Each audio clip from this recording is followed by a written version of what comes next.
Hey everybody, this is Andy, aka Love Retro BTW, across Twitter, Instagram, and Twitch. I do a podcast every Saturday called Cafe BTW, a morning gaming podcast, a retrospective look at the wonderful world of retro gaming, from interviews to guests. Join us every Saturday, like a Saturday morning cartoon, starting at 8 a.m., 11 a.m. Eastern. Also, if you're on Twitter, please join the brand new retro gaming community, a place to share, connect, and show your love for the retro gaming community. All the links are down below. And remember, enjoy the Gamers Week podcast.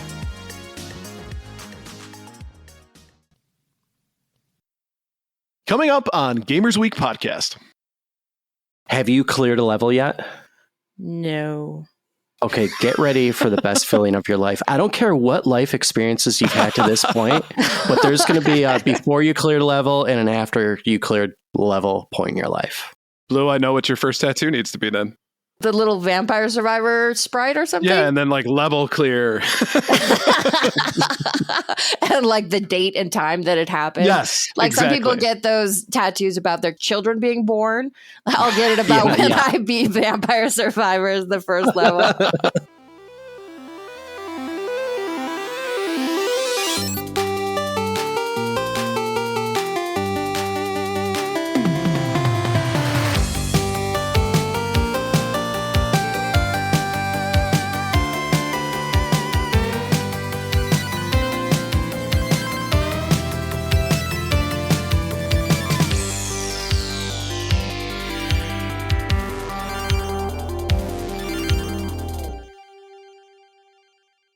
We usually just use the recording that comes straight out of Zencaster. Oh, cool. Yeah. Yeah. Unless we have a disaster, which has only happened maybe once or twice. Right. Nice. One of them just so happened to happen in the middle of an interview with a guest as well. That was a little scary there for a minute because it was Carrie Ann Hoskins. And, Right? right. Didn't want to have to be like, hey, Carrie, yeah, great interview. Can we do that again? Yeah. Will you come back and tell all those stories exactly the same way, please? We had the same thing with Rebecca Heineman. Nice. She said she sent us her audio, and then I waited a week, and it wasn't here yet. So I asked her again, and she was like, no, I sent that to you, and I deleted it on this end. So, Oh, Cool. Oh, God. No. Did it work out? Oh, no. I waited like a year. I'm like, hey, you want to be on again? Like, I act like it never happened. And she did, and it was fine. Nice. Oh my Nice. God. Okay. Podcaster horror stories. Ooh. Right. Yeah. None of us will sleep tonight. All right. You guys ready to do this? Yeah, I'm ready when you are. Let's do it. Welcome to Gamers Week podcast. Like the name says, we analyze the best, the worst, and the weirdest headlines of the past week in the video game industry. My name is Ryan, aka Retro Game Brews, and this is episode 71, and today is Wednesday, May 3rd, 2023. And I have with me one amazing host, a woman who is only one update away from absolutely loving Mario Kart 8 and hating its very existence. Blue Williams. Blue, how you doing today? It's so true. The last update is terrible. Oh my God. Well, you know what? You can join the club of people who hate Mario Kart. It's less of a club and more just me. So it would be nice to have some new members. Oh, you're the only one there? No, thank you. Oh, harsh. Well, unfortunately tonight, Donnie is out due to a freak nose-picking accident, but we wish him a speedy and safe recovery. Oh, dear. But we are super excited to introduce our guest host for this week, Rob from the Retro Game Club podcast. Rob, why don't you go ahead and tell our audience a little bit about yourself? Hi, my name is Rob, and I'm an uber nerd that plays retro games, and I'm very excited to be here. Thank you for having me. Yeah, thank you so Awesome. much. So you're a part of the Retro Game Club podcast. How long have you guys been doing that? Oh, geez. We're in season 5 now, which is Wow. crazy. Wow. We used to do it weekly, and then it just became too much. I And, hear you. yeah, it's ever evolving. But yeah, we just talk about retro games, a lot of focus on emulation and retro news. And every week, Hugh and I pick a Game Club game to play. Excellent. Well, again, thank you so much for joining the show, and we are excited to have you. Yeah, thank you so much. Of course, we will have their links as we do every week in the show notes. So when you're done listening here, be sure to head on over and check out Retro Game Club podcast. I agree. All right. So why don't we jump into our reviews, reactions, and requests for the week? All right, first up from Frank Grande, kind of surprised nobody mentioned the Mario Party games for GameCube on the Switch, unless I completely missed that. Those were the best Mario Party ones, in my opinion. And no, Frank, you didn't miss it. It was a complete oversight on my part. I definitely heard an earful about it from Mr. Blue after the episode released. He's like, why the hell didn't you mention Mario Party? Those are the best Mario Parties. I was like, oh my God, you're right.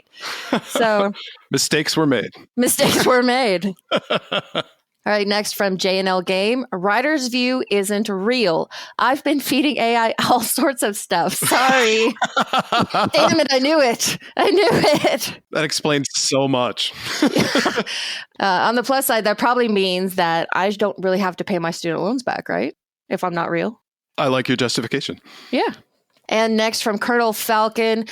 Colonel Falcon enters the wards next to the Emporium, stares at the long arms of the Citadel, turns around and screams, I am Colonel Falcon, and I'm listening to my favorite podcast, Gamers Week Podcast.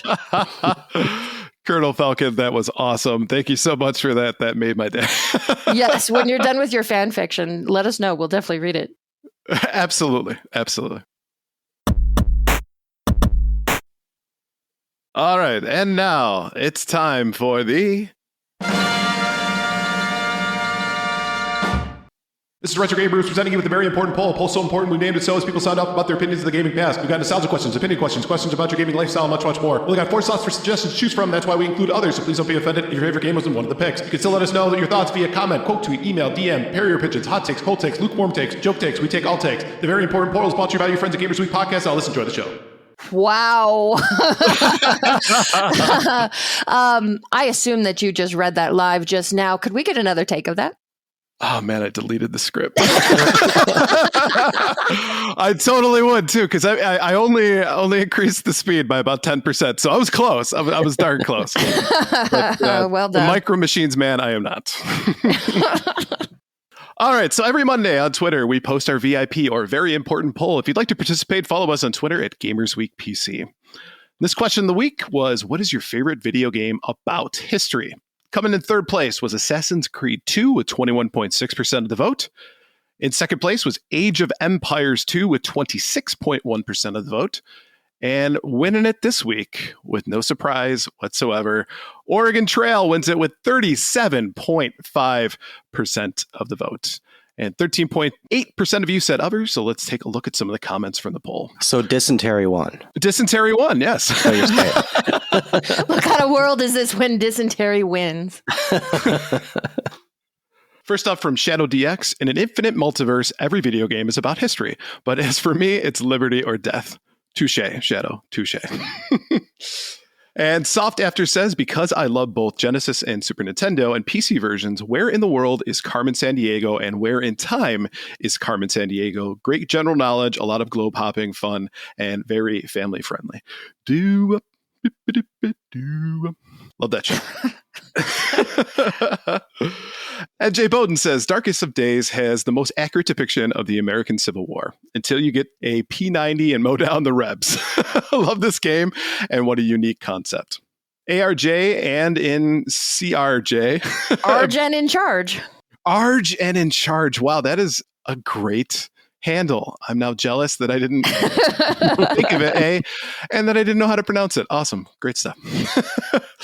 So Broken Sword is up there. So is Civilizations, Fate of Atlantis 2. And last up is At a Gamer's Looks at 40 says, I've been terrified of dysentery ever since I was 7-year-old. Still not 100% sure what that is. And I explained to him that I could explain it to him. No. But yeah, at this point, if you don't know, it's for the best. You just leave it. Yeah. Google is not your friend. All right. So taking a look at this week, Blue, what did you go with? So I did vote for the third place entry, which was Assassin's Creed 2. But really, I just used that as a representative of the Assassin's Creed series as a whole. Now, I know the actually crowd is fond of saying that the Assassin's Creed series takes an awful lot of liberties with their historical accuracy. And I'm here to say, I ain't care about that. I think they're fun to play. I enjoy immersing myself in those historical worlds, accurate 100% or not. So definitely Assassin's Creed series for me. Excellent. Rob, what about you? Civilization. I was in the other crowd.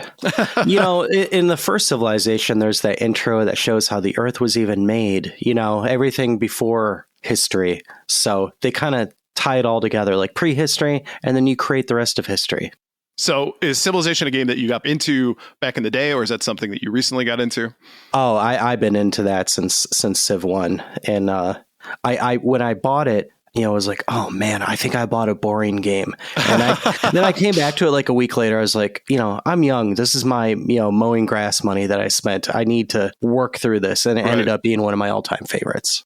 Nice. Which one in the series has to be your all-time favorite? Is it the first one, or? Oh, I would have to go with 4 because of Leonard Nimoy. There you go. Wow. That's a heck of a reason. Yep. That's why I love Seaman on the Dreamcast. The game is weird, but Leonard Nimoy, why not? Exactly. Yeah. Yeah. He belongs in everything, at least his voice. Absolutely. So how did you vote, Ryan? So I went with a game that I played a lot as a kid, and it resulted from the fact that I was such a big fan of Warcraft and StarCraft, and this was just another example of one of those games that utilized historical stuff that I was into, but utilizing it as a turn-based strategy game. So I loved Age of Empires. 2 in particular was really, really good. And I just loved the fact that you could play as, Japanese samurai. You could play as Roman centurions. You could play as William Wallace and the Scot. All of a sudden, you had trebuchets that you were able to attack with. So it was just a really unique perspective of that. I mean, granted, yes, probably not the most historically accurate, but just a fun way to play in that environment. Because, watching Braveheart, even though that is terribly historically inaccurate, it was still kind of cool. It's like, all right, great. Now I get to handle the Scots. So loved that game and would still play it today. 100% accuracy makes for really lousy storytelling, people. Yeah. So let it go. Let it go.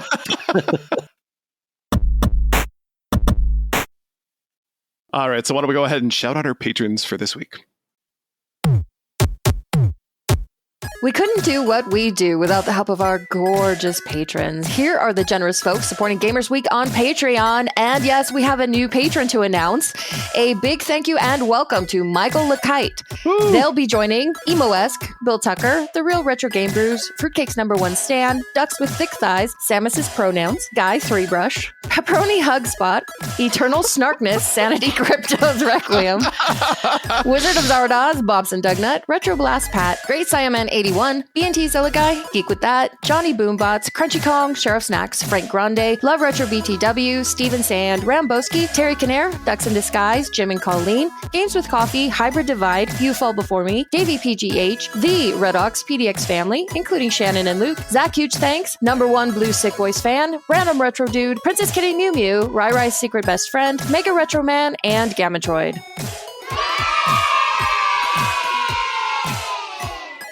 If you like what you hear today, and we really hope you do, please consider joining us on Patreon. Your support helps cover the cost of producing the show, as well as other cool stuff we'll be doing like prizes and giveaways.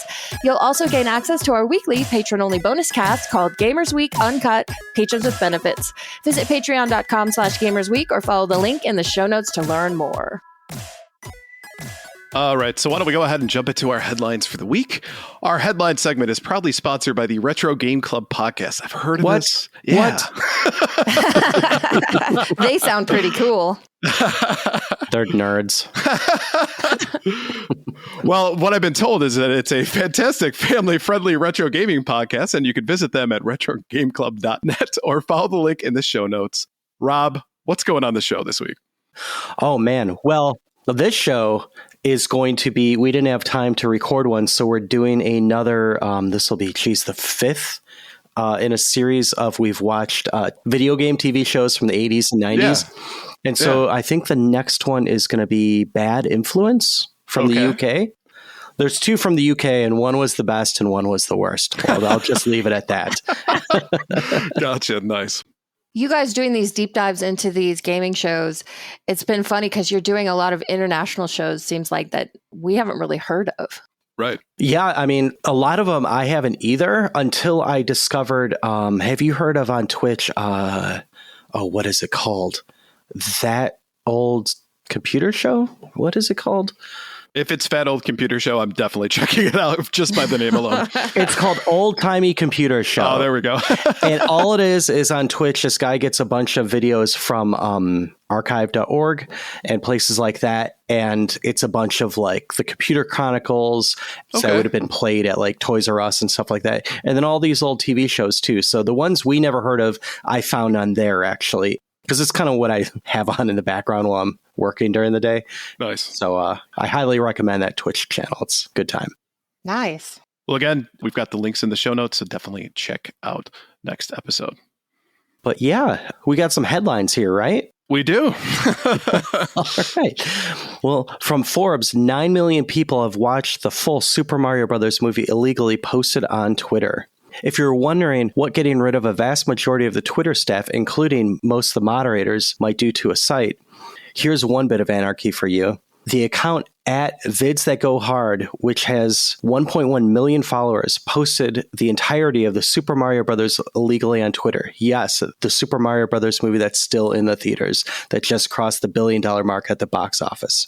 The account used the Twitter Blue subscription to post the full movie, uploaded in 2 parts. The post was live on the site for an astonishing 7 hours plus, during which 9 million people watched it. The videos were eventually taken down, but the original poster's account remains active now without its badge. The Twitter Blue subscription allows you to upload hour-long videos in high quality, which makes the piracy shown here much, much easier. It remains to be seen if the Videos That Go Hard account will be suspended or indefinitely banned. As for the Mario movie, we'll have to see just how high over the $1 billion mark it could go. There are around 50 movies that have broken the $1 billion in the box office revenue, with the top 6 being 2 adventure movies, 2 Avatar movies, a Star Wars, and Titanic, which all hit $2 billion. No doubt a sequel or 3 have already been crafted in the wake of the Mario Brothers movie's success. If you haven't seen it yet, you missed your chance to watch it for free on Twitter, but you could still head to the theater to see it in non-squished ratio and legally. And legally. Yeah. I mean, this is a ballsy move. This is a super ballsy move. Like, I know a lot of places post other videos and they either speed it up a little bit or they reverse it or they compress the ratio, and somehow that seems to get around copyright things. Mm-hmm. But history has shown us that Nintendo is so super litigious. Yes. This is a ballsy move to post this movie. And I really, really look forward to seeing what's going to happen to them. Right. So 9 million views. It was up for 7 hours. I wonder if that's going to mean a few pink slips at Twitter as well. Well, if there's anybody left to hand one to. That's fair, right? You know, like you got 4 guys left. It's like, all right, we got to fire somebody. You know? Right. Nintendo's demanding a head, so. Right. Yeah, and would Elon give out the real name, contact info of the that's person? A good point. You know? He is that kind of guy that would do that. Yeah, he might do it for Nintendo. Right. Or is he? Didn't he blast some social sites for quote unquote working with the FBI and stuff like that? Oh, This seems like it would be similar to that, right? Right. Yeah, but I think Elon is kind of a do as I say, not as I do kind of a guy. You think? So, yeah, I think if it benefits him, he'll totally sell them out. I can't wait to see this play out. I know. Yeah. I got my popcorn ready. Let's do it. I wonder, though, is this going to be a theme here moving forward? Are people going to see that someone got this much clout, this much exposure? We're talking about them in the news. Are we going to see copycats of this? And I wonder how many people are looking to do that. The only interesting part is that they've used Twitter Blue, though. And to my knowledge, with Twitter Blue, you have to verify using your cell phone, which ties back to your information. So the question is, what person is going to be able to get around that? Burner phones. Yeah, I was going to say burner phone. Fake name, burner phone. But my thought too is that it was up for 7 hours, so it probably was a trending video. It was a video that probably got a lot of hashtags as well. So that must have come up on the trending page. So there was probably some indication that this was going on before the 7 hour mark, and yet it still existed. So I think people have really pointed out some real big issues in regards to security at Twitter. Oh, yeah, for sure. Right, but even though that's supposedly what Twitter Blue is for, right? Right. You verify yourself, so it's more secure, right? Right? But I think you're right. I think that in the immediate aftermath of this, especially considering that the account was not really punished in any meaningful way, Right. I don't see why a bunch of other accounts wouldn't try to do the same thing. Oh, absolutely. I'll finally get to watch every single movie that comes out in the theater right away. So rather than having to go find somebody who's on the street that recorded it on their phone and put it on a DVD now I can just watch it for free on Twitter. Even though isn't that still coming from that same source? Probably, but now I don't have to pay the $7 that I would usually have to pay. Can you do live video on Twitter? Could people just start doing that from the theater? They used to allow live video through a site called Periscope, but I think they kiboshed that maybe a year or so ago.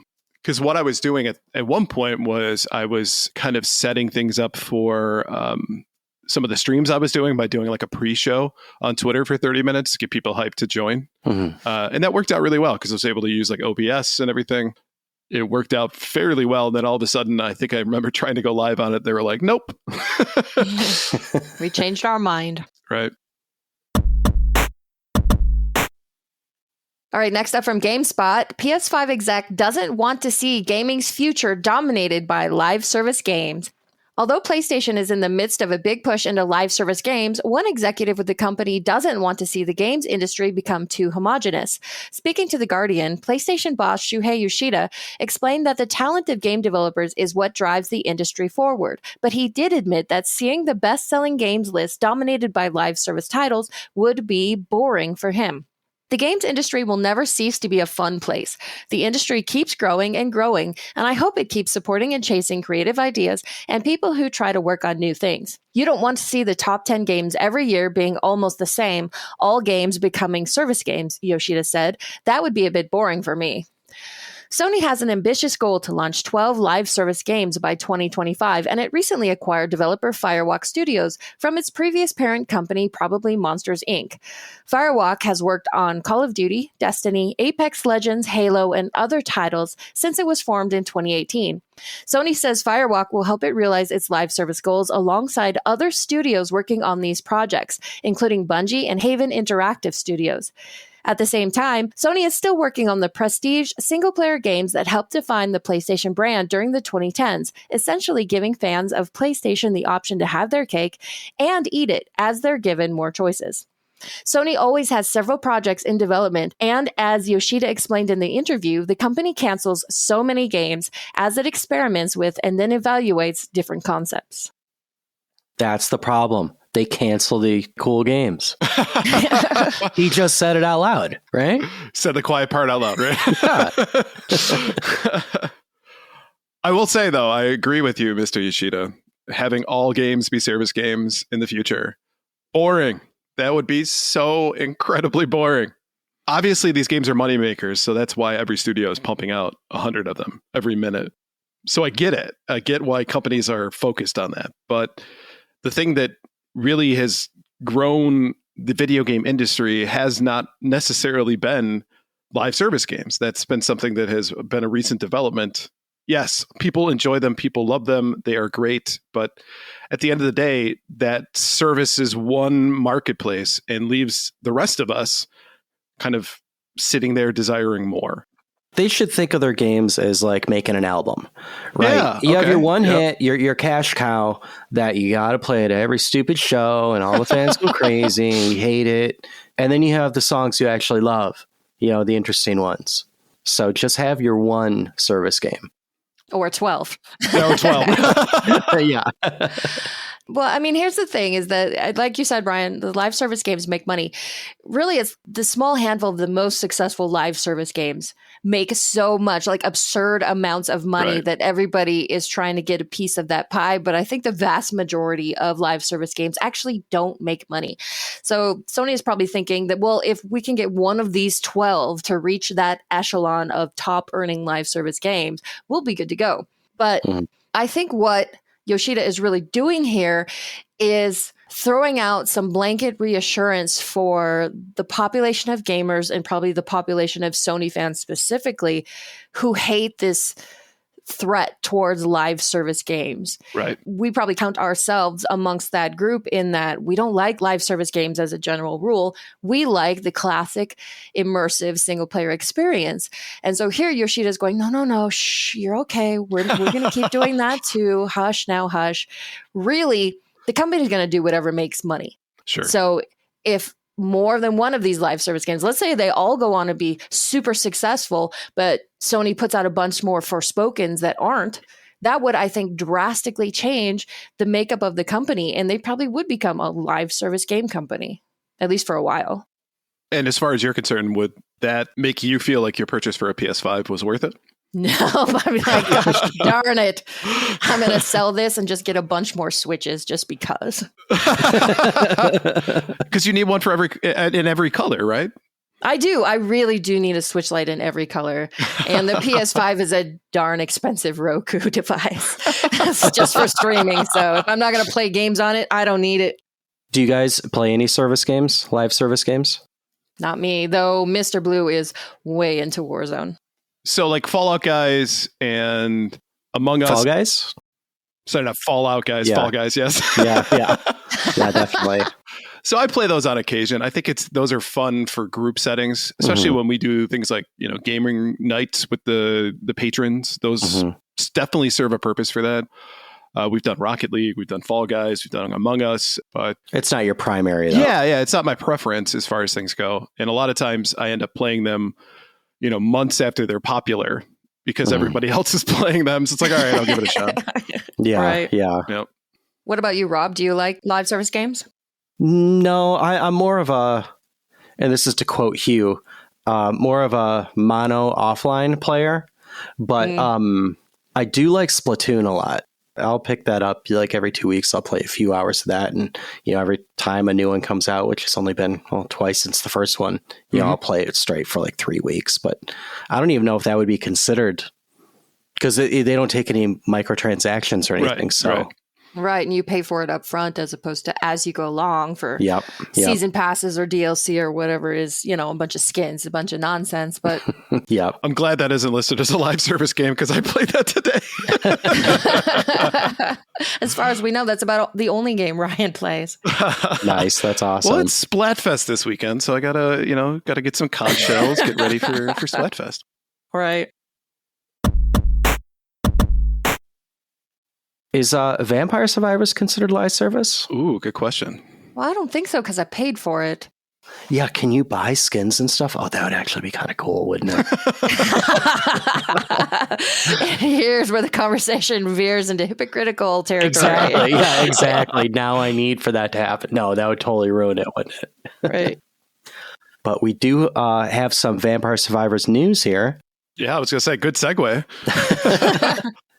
From Game Informer, Vampire Survivors is getting an animated series. Vampire Survivors is going Hollywood thanks to the announcement of an upcoming animated TV adaptation. Developer Ponkel has confirmed that it's working with gaming consulting company Robot Teddy, which is an awesome name and a weird thing to think about. It's Teddy Ruxpin. Yeah. Thinking teddy bears, right? Not lingerie. Yeah. Just making sure we're on the same page. Yeah, totally. And media company Story Kitchen to bring the hit arcade bullet hell game to the small screen. Story Kitchen is helmed by names such as Dimitri Johnson, co-producer of the Sonic films, John Wick creator and writer Derek Kolstad, and APA agent Mike Goldberg. There are currently no other details about what the series will entail, such as the cast or premiere date. It's great to be partnering up with such experienced and talented people to make the show. I do wonder if they've realized that there isn't a single vampire in Vampire Survivors, though, says Luca Galatante, the founder of Ponkel, in a press release. If you're tilting your head wondering how a pixelated arcade game could be translated into a show, it's worth noting that Vampire Survivors has been brought to life in an animated form before. Its 2 expansions, Legacy of the Moonspell and recently launched Tides of Foscari. Is that how you pronounce that? Sure. Both featured slick animated trailers, so those can be reference points for how the series may potentially appear. Vampire Survivors has been on quite a roll since it launched to a widespread acclaim last year, scooping up several end-of-year awards and walking away with a couple of BAFTA trophies this year, including Best Game. What do you guys think?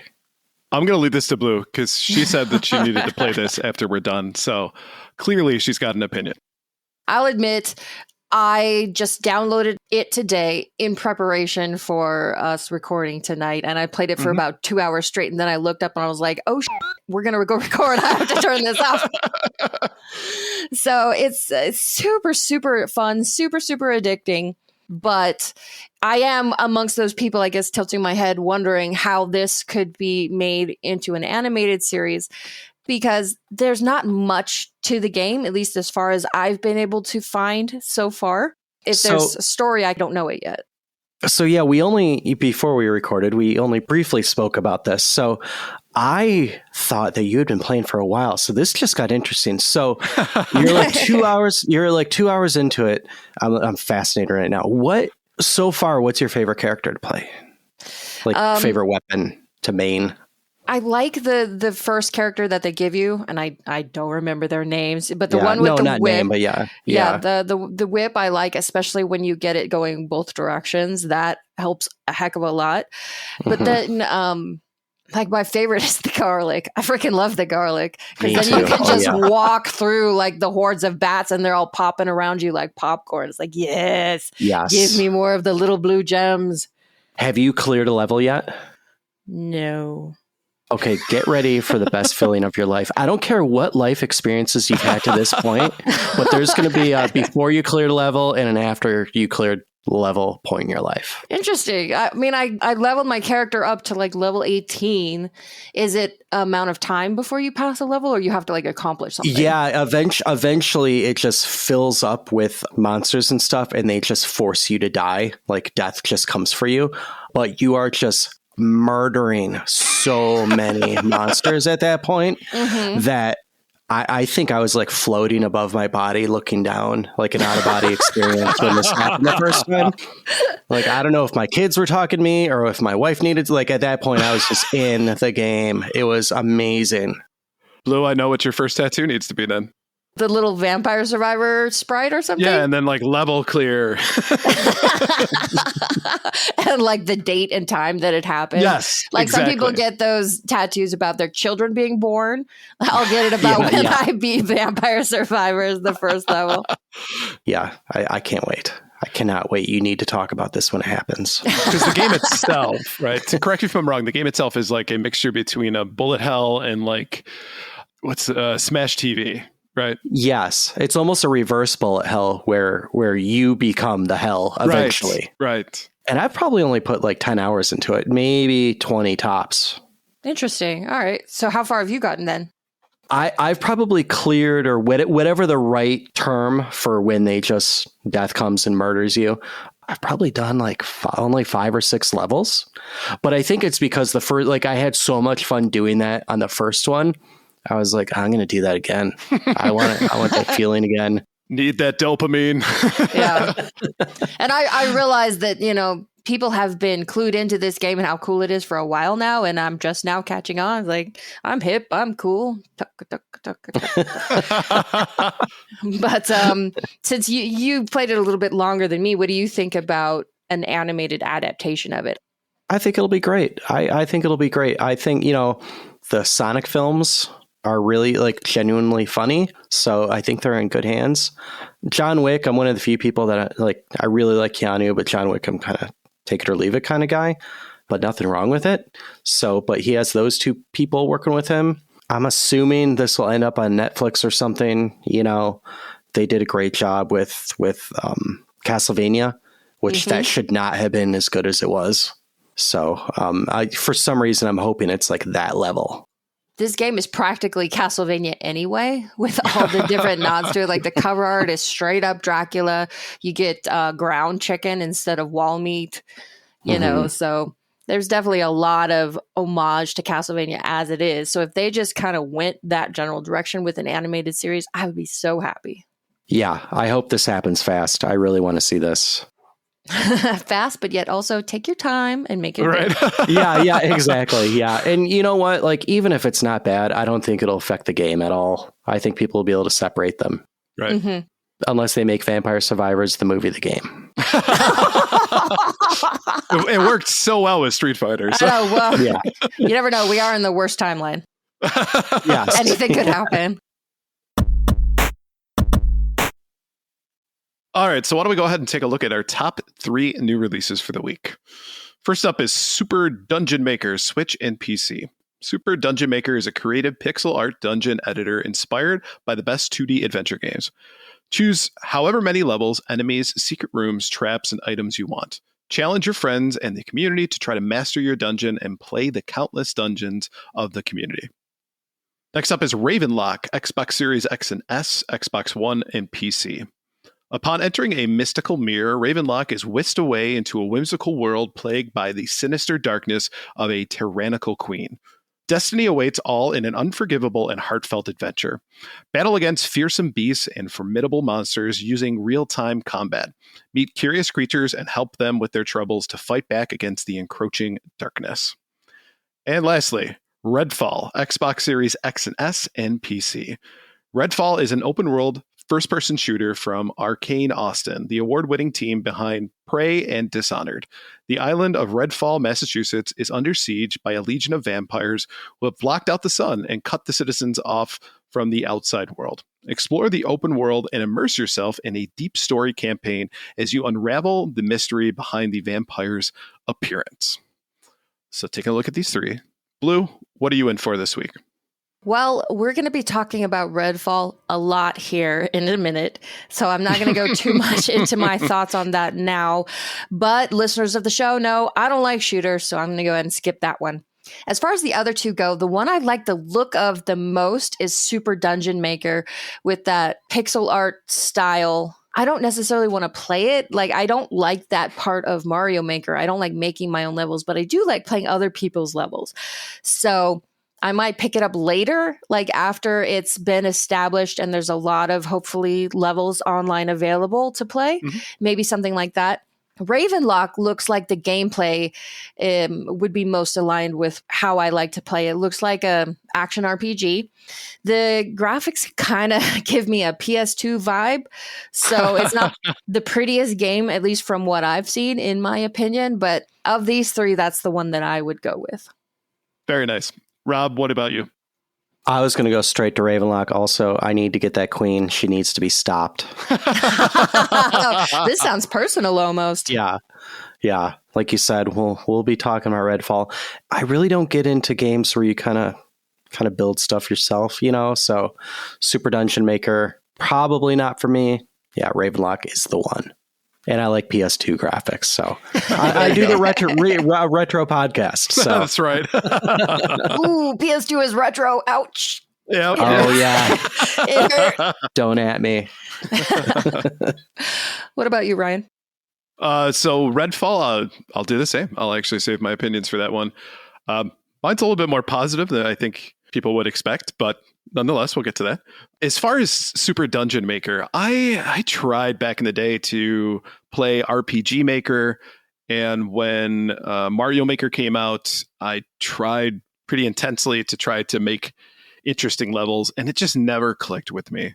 Which is interesting because I like to write stories, but the actual physically making the games and setting them up, that just wanes on me a bit. Like I feel like I'm never making the right choices, and I always find somebody else who's doing it way better than I am. So it's almost kind of an ego thing as well, where I just Like, look at my beautiful creation. Oh, somebody did it so much better than me. It's why I don't do Minecraft either. Exactly, right, Yeah. exactly. So that one's probably going to be a pass for me, but I think you're right, Blue. Maybe playing other people's dungeons could be fun, so that might be an interesting grab. But Ravenlock, that game looks interesting. This feels kind of like the Lion, the Witch, and the Wardrobe PS2 version, I guess, is what it sounds like Is based that off a of the good description. Right, you're whisked away to the into a mirror, right? So it's a wardrobe, same deal, right? You're Right. fighting against a tyrannical queen. You've Right. got Santa Claus shows up because of reasons, I suppose. I love those books as a kid. I haven't read them in many years, so maybe I wouldn't like them as much as an adult. But any opportunity to relive that nostalgia, I'm all for it.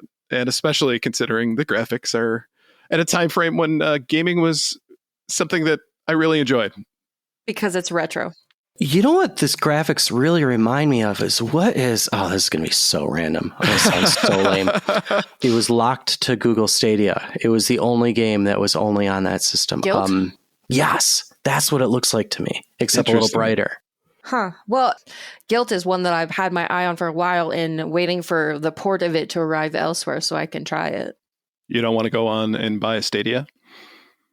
No. It's gone. There's no more.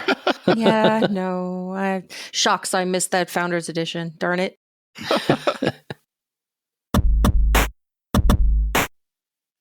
All right, so why don't we jump into our main topic for today? All right, from Forbes. Redfall's failure is Microsoft's failure. Redfall reviews are in and they are terrible. What could have been and should have been another hit from Arcane, maker of the excellent Dishonored, Prey, and Deathloop, is instead what may be the worst AAA release in recent memory. Even 2 hours in, I understand the poor reviews and do not understand the handful of good ones. This is a deeply, strangely bad game, so much so that I truly don't understand how it was released at all in this state. Not that I'm convinced more time would have even fixed it in this instance. While it's true that Redfall is reviewing similarly poorly to Forspoken, the PlayStation console exclusive from earlier this year, it's easy to see how it's a different situation. That was a Square Enix game, and it was at worst a bad call from Sony to do an exclusive deal, not a reflection of a miss from a first-party Sony studio. But Redfall is from a prized developer that Microsoft purchased as part of a $7 billion acquisition, and part of an effort where Xbox desperately wants to prove that, like Sony and Nintendo, it too can produce great first-party games now. Instead, this is doing the exact opposite. I would love to read the exact backstory of how Redfall was conceived and made. Arcane has been known for its incredibly creative, fun, and innovative game concepts, whether that's the teleporting magic of Dishonored or the wild time shenanigans of Deathloop. Redfall is instead a generic open-world co-op shooter with essentially zero tools to support co-op, no matchmaking, host-only progress, and it feels like a poor man's Far Cry game from a decade ago. But the main point here is that Redfall's failure is Microsoft's failure. Microsoft decided to push forward with this release, despite the fact I genuinely believe that this game should have been canceled after Microsoft saw what it was shaping up to be after the acquisition. And if it eventually became too late to do that, this should have gotten even more time to be polished. Even if the core concept couldn't be salvaged, perhaps that would have solved more of the glaringly obvious technical issues. Instead, we are left with now goofy-sounding tweets from Phil Spencer announcing last year's delay, saying that they will release these great games when they are ready. Redfall's not ready, and given what's here, I'm not sure it ever would be. Redfall arriving in this state from Arcane, of all places, speaks poorly of Microsoft's management of its first-party studios, and instead of beginning to turn around that narrative like it was supposed to. It's done the opposite. The up-and-coming release of Starfield, delayed a full year already, is now something of a terrifying prospect for Microsoft because there is so much pressure on it to deliver.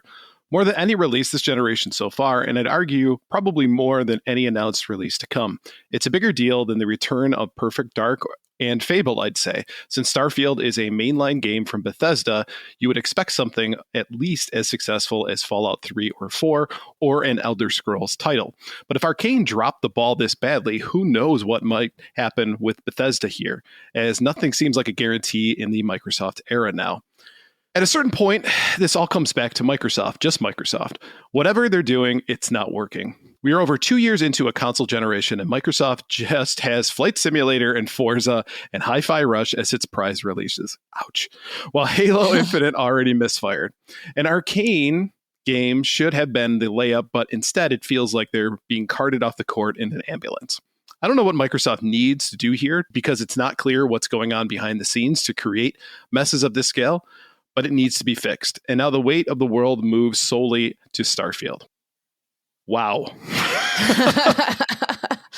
Swing and a mess. Yeah. Yeah, this is a bad day to wake up and be Microsoft. Right. Before I get into all this, the one thing that always attracts me to a game is when people say it's bad. I always feel like I got to try it out for myself. So I might be picking this game up.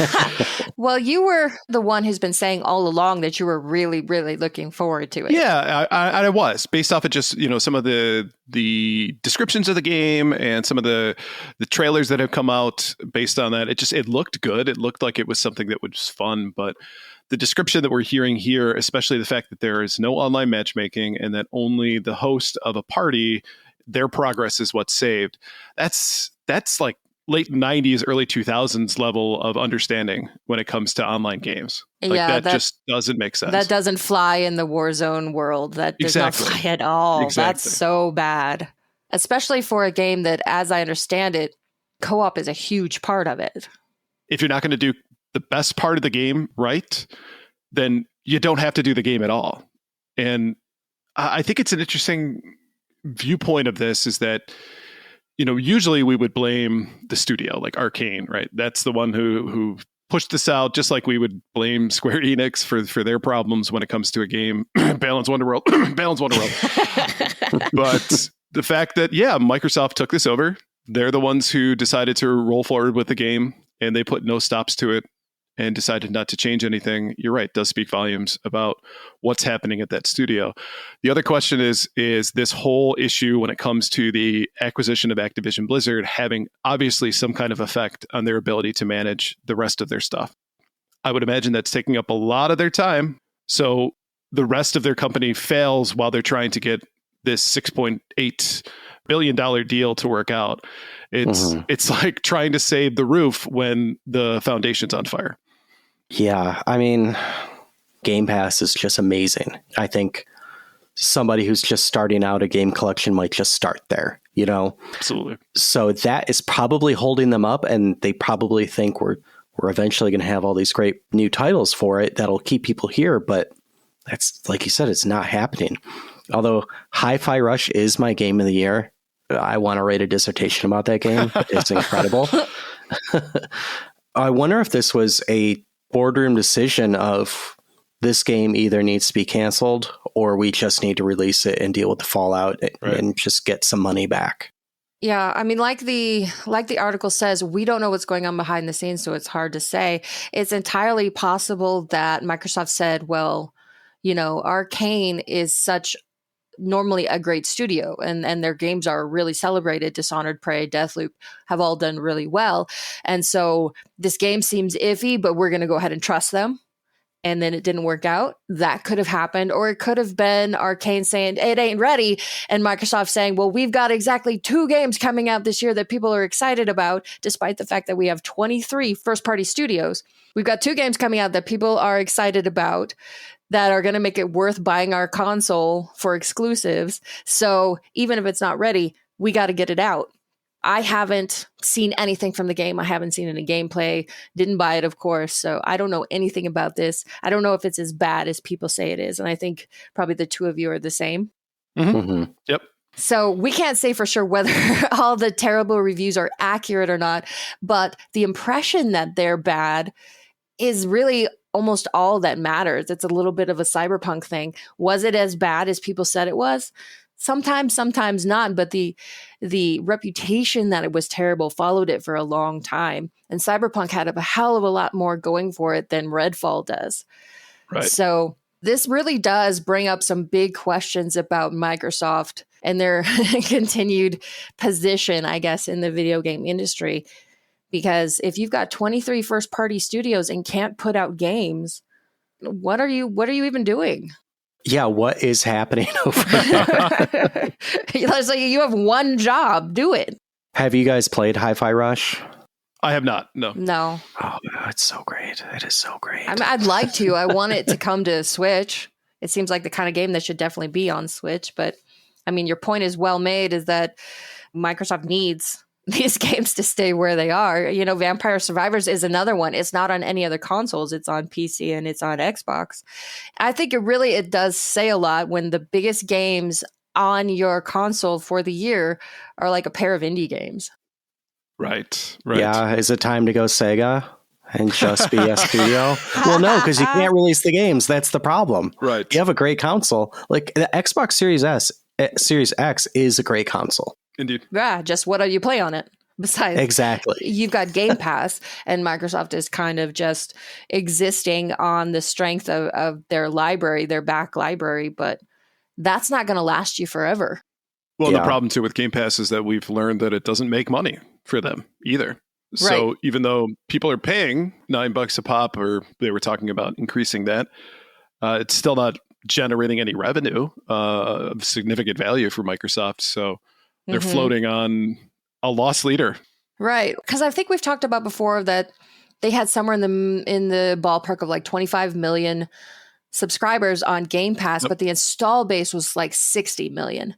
So they still have a huge portion of their install base that doesn't want Game Pass for whatever reason, and is probably sitting there waiting for the console games to play that would justify the purchase price of their box sitting in their living room, and they're probably just still waiting.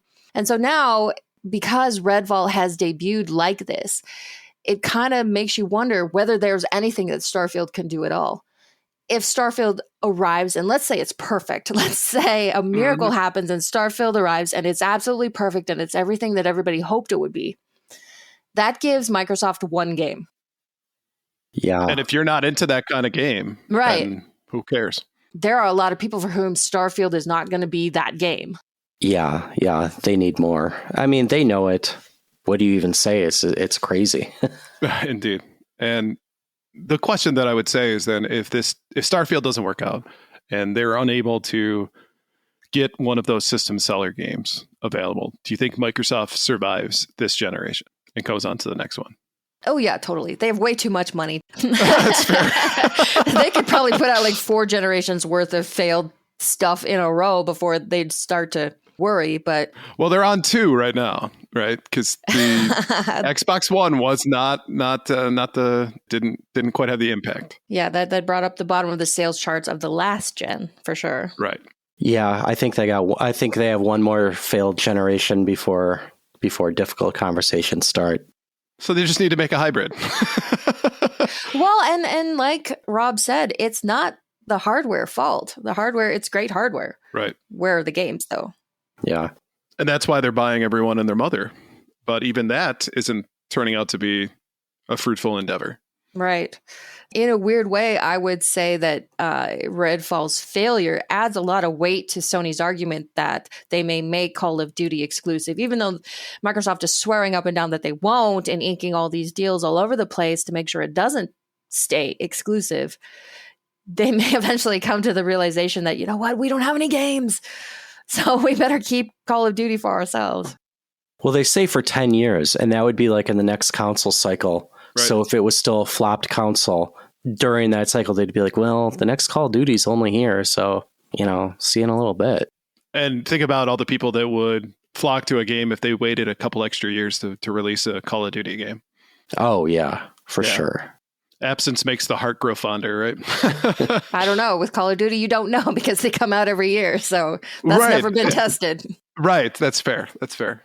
So, like, if your husband wasn't getting a new Call of Duty game, would he just continue to play the same Call of Duty, or do you think he would try to find something else? No, Warzone changed the dynamic there. So As long as they have Warzone, they don't even need the traditional annual releases anymore. They're all happy.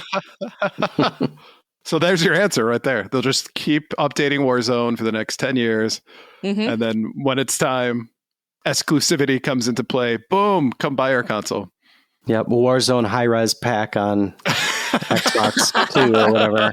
Yeah. This time it's only 1 terabyte to download. Well, in 10 years, maybe that'll be like nothing. Right, that's true.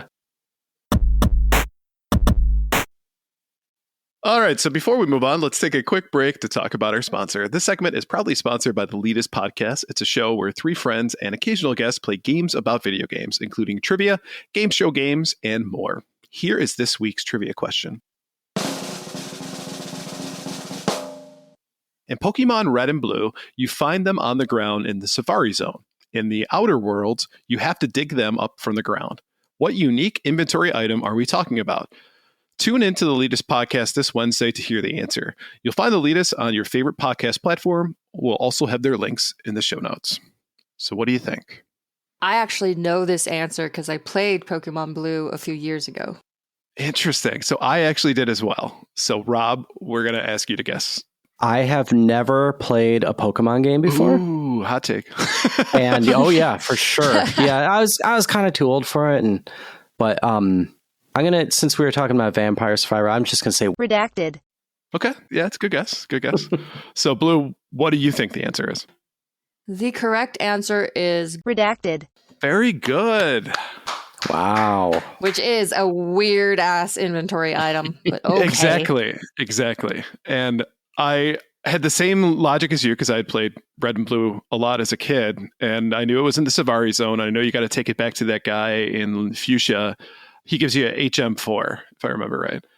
But I remember that being like a side quest to do, and that was a guess because I've never played Outer Worlds before. Yeah, so I was me like, neither. The funny part was I was asked if Donnie or Blue was going to get this, and I said, oh, no way. So I was wrong. Suck it up. I got it. Tim will be so upset.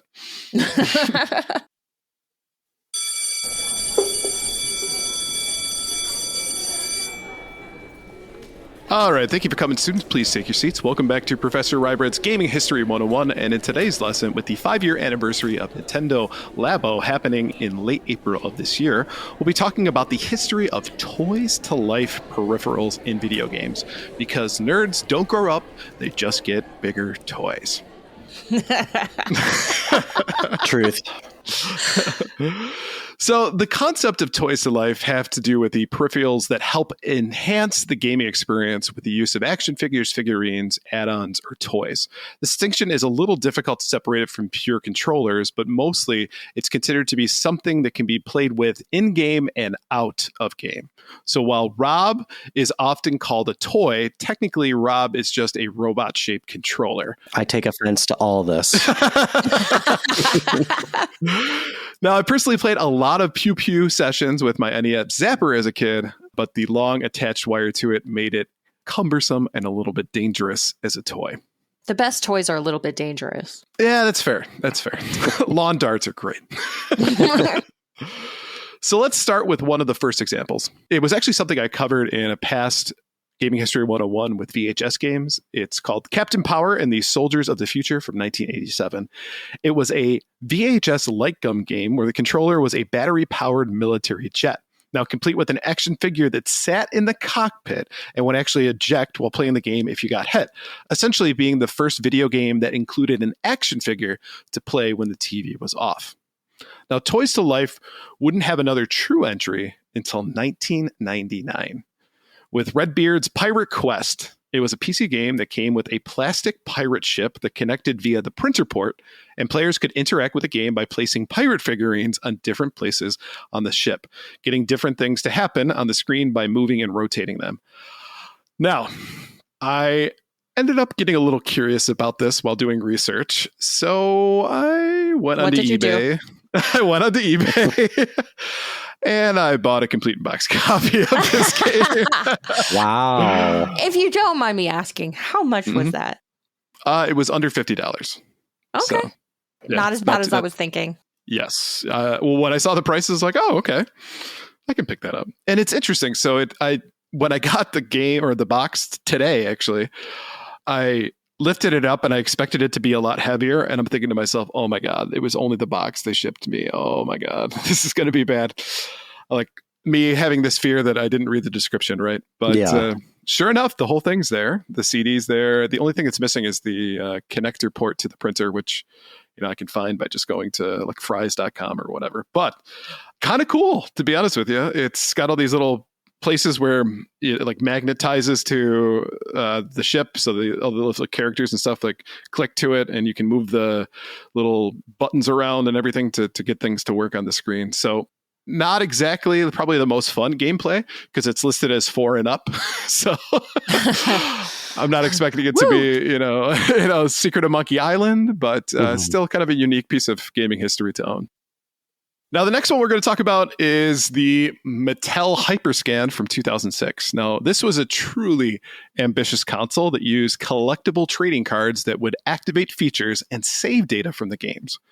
One of the unique features is that players were able to enhance the ability of characters by scanning cards into the system, which used a RFID technology.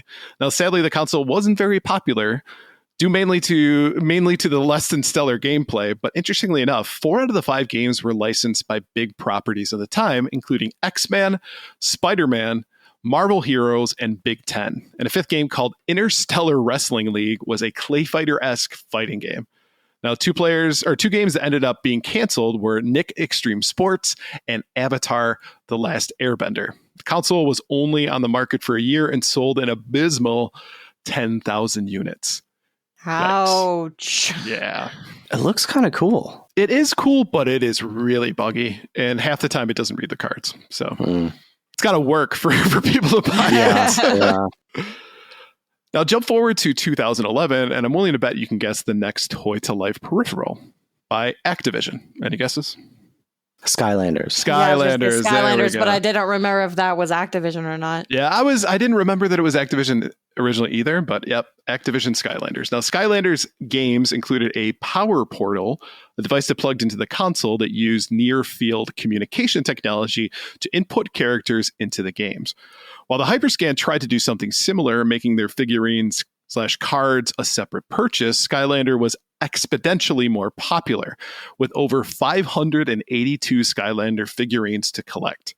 Caused a frenzy among young gamers to collect these interactive toys, and with price charting listing the Camo Fruit Punch figure currently selling for $576.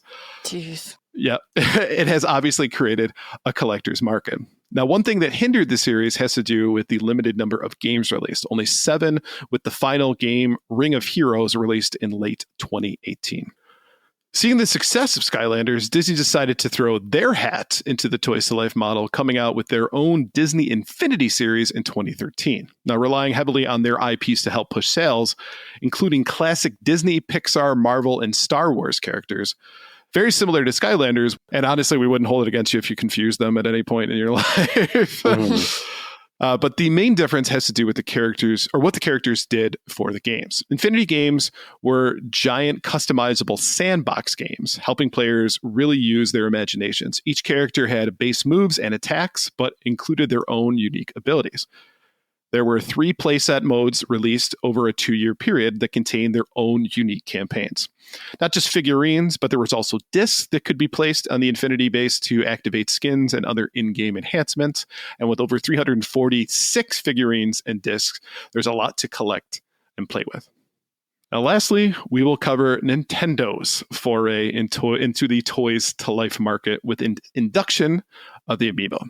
Now, prior to the release of the Amiibo, Activision offered Nintendo an opportunity to get an exclusive partnership with their Skylanders franchise. Now, for reasons I could not find, they passed on the exclusive partnership. But in March of 2013, Nintendo released the game Pokemon Rumble U for the Nintendo Wii U that used near-field communication technology to support their own interactive figurines. Now, following in line with their roots as a toy company, Nintendo would announce Amiibos at 2014's E3, both available for Wii U and 3DS players, with Smash Bros. Wii U being the first game to release with Amiibos specific to the game.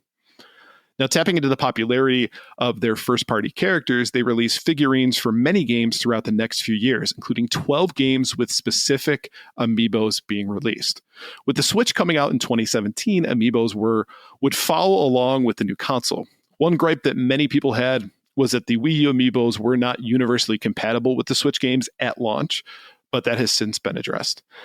Now, oddly enough, a lot of the success amiibos has to do with the collecting of the figurines, which started a massive rush for collectors to get their hands on them and leave them in their original packaging displayed on their shelves, creating a massive third-party market with rare amiibos fetching outrageous prices from collectors. Now, currently, the most expensive amiibo is listed at $250, being QBBI or Quibi, I think. Sure. But amiibos are still popular today, and with when a new one releases, collectors and players line up to get them. So out of curiosity, have the two of you got into amiibos at all? No, not at all. I saw those when they came out and I thought only an idiot would buy them. They'll never be worth money. And I wish I would have just bought them. And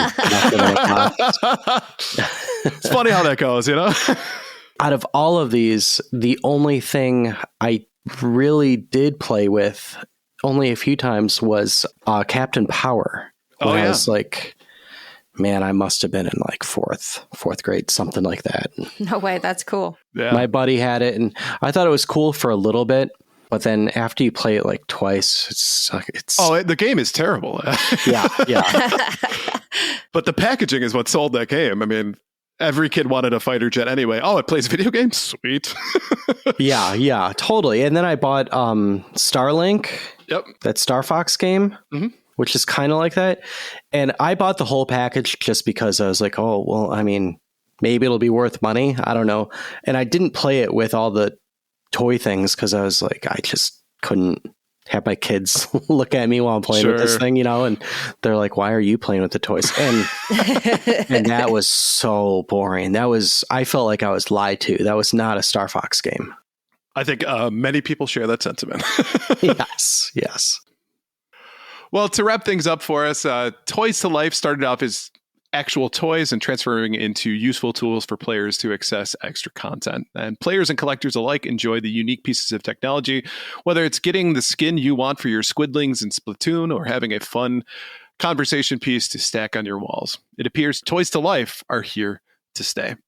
So thank you for attending today's Gaming History 101. Just a reminder, if you have ideas for a story you'd like to hear, send us a message at gamersweekpodcast@gmail.com, and we might feature your suggestion.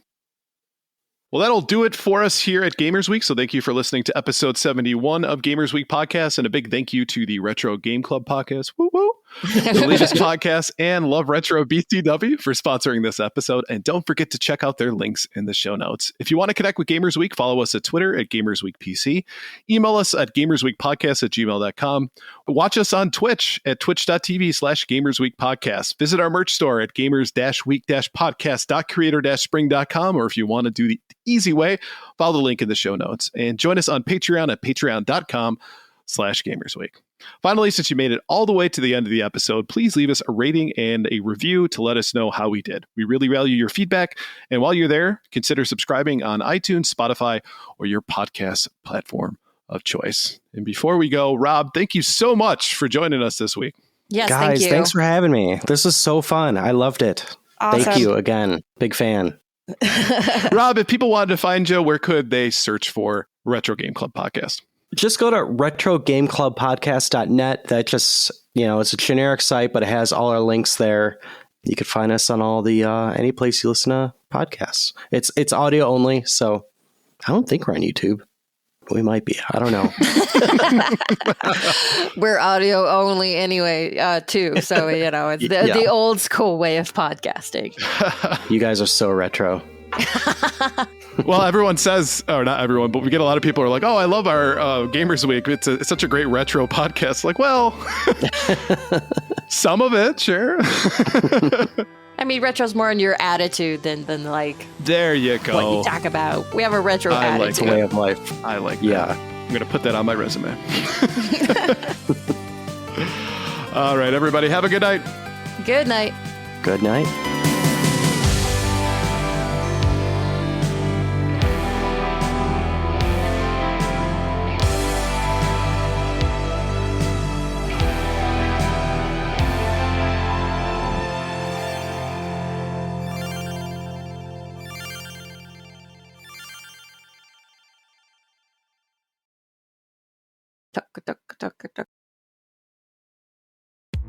Welcome to Gamers Week Uncut. Welcome to Gamers Week Uncut. Welcome to Gamers Week Uncut, patrons with benefits. This is the unscripted, patron-only bonus cast with less editing and more dirty jokes.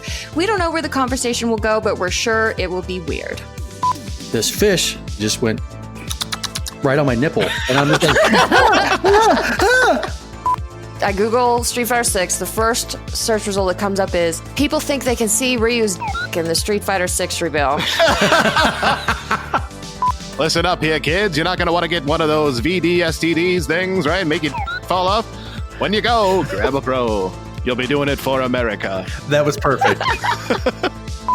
If you want to hear weekly episodes of our patron-only bonus cast, join us at patreon.com/gamersweek.